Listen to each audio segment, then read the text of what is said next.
don't forget to make this change.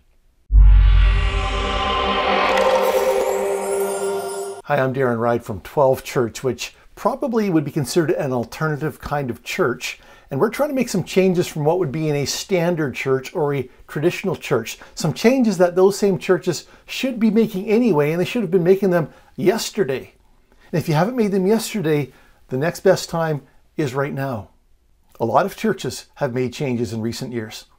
They've gone from purely physical services to physical plus virtual services. Their virtual services may be live, they may be pre-recorded. Now there's a lot of hybrid churches with physical services and digital services.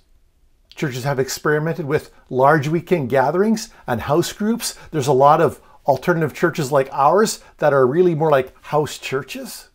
There are even churches on the metaverse, virtual reality churches. And then, of course, we have the usual Facebook groups and Facebook pages and blogs and podcasts and all other kinds of social media variations of churches. Now, the truth is, all those changes, all those variations are just changing the mechanism of delivery of what the church does. Those things are simply a means to an end. But what is being delivered? What is the actual end that the church is shooting for? I'm a little concerned that the one big change that needs to happen in this time of change really isn't happening. Despite all the changes that are happening, this isn't happening. Jesus called his disciples to make disciples. And in Matthew chapter 28, he explained how. He talked about going and baptizing and teaching them to obey. That is how you make disciples. And it's that last phrase, teaching them to obey, that is sometimes referred to as the great omission.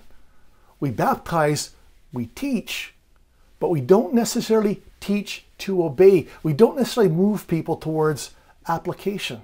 In Ephesians chapter 4, we read that the role of church leadership, apostles, prophets, evangelists, pastor, teachers, is to equip God's people for works of service, to build up the body, to move us towards maturity, which is about becoming disciples, obviously. Who makes disciples? Becoming like Jesus. A few years ago, I was at a church that was known for its preaching. It was a good church, considered a healthy church. And after the service, I had a chance to talk to the pastor, and the message had been outstanding. But as I noted to him, I said, there wasn't really a lot of application. There's a great exposition of the word, but there wasn't really a call to do anything with it. There wasn't application. And he told me, well, I just trust that the people will be able to figure that out for themselves. Really? He's got a much higher view of people than I have, a much higher view of me than I have. Because if you're like me, when the sermon ends and the service ends, after talking to a few people, there's two things on my mind on a Sunday afternoon: food and a nap. Or maybe food and some kind of leisure activity. The thing that is not on my mind is wrestling through the exposition to try to figure out the application arising from that. In fact, I would say that as a recovering preacher boy myself, I know that it's not true, that people can't figure out, we can't figure out the application easily for ourselves. And by preacher boy, what I mean is the idea that if I just teach the word really well, people will come to faith and they'll grow in their faith.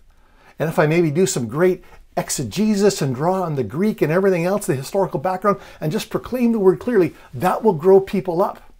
I wish it were true, but it's not.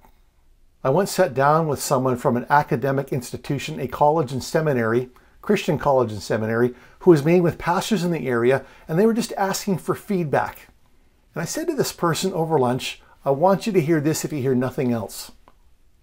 The preacher boys aren't cutting it. The preacher boys aren't cutting it. And what I meant was, what I explained was that preaching and leading are two different things. And preaching and equipping and training and moving people to application are two different things. And the big thing that needs to happen in the life of the church is a shift from teaching to training. There needs to be a change in the ratio. Where there was once a vast amount of teaching and very little training, we need to decrease the amount of teaching and increase the amount of training. Now, I do believe that someone who's maybe a brand new believer needs perhaps for a temporary time, a higher level of teaching, but that teaching must also include training. It's also got to include equipping and application. We've got to teach them with the assumption of application. We've got to make it clear that application is expected and the application is obvious. If not, we actually train people to learn to take in biblical content and not apply it. We keep telling them what to do and never tell them how to do it. I know because I've done it. I've been on both ends of that equation. And if there's any doubt in your mind whether this is the case, I just want to ask you to take a look at the long-term Christians you know, long-time church attendees, and see how many of them are actually equipped and capable of sharing their faith in a way with someone who doesn't know all our church language.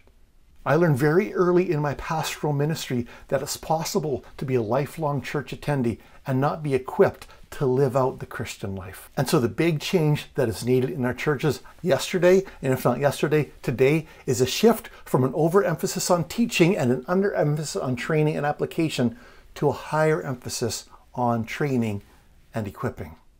I'm not saying we stop teaching. Teaching it's very biblical. It's obvious. There's a gift of teaching. I say we need to change the ratio and make sure we don't conflate teaching with training and equipping and making disciples. I want to make sure we understand that what we need is content plus application. That without the application, the teaching is incomplete. Without the application, we are not training, we are not equipping, we are not making disciples. And as a communicator, I know that application takes time. That if any piece of communication, whether a sermon or a keynote or a workshop, is going to have application, a significant part of that presentation, that piece of content, needs to be about application. But most sermons are 99% content. Some are 100% content without the application. A lot of what, but not the how.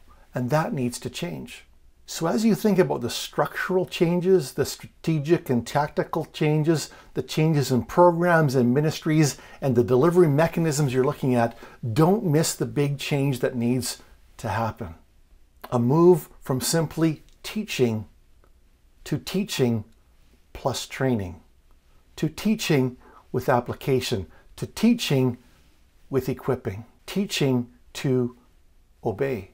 We need to move the church, whether it's a physical entity or a digital entity or a hybrid entity or a large gathering or a small gathering, whatever the shape it takes, we need to move from being teaching centers to training centers. And if you're in leadership like I am, it's absolutely essential that we don't just talk,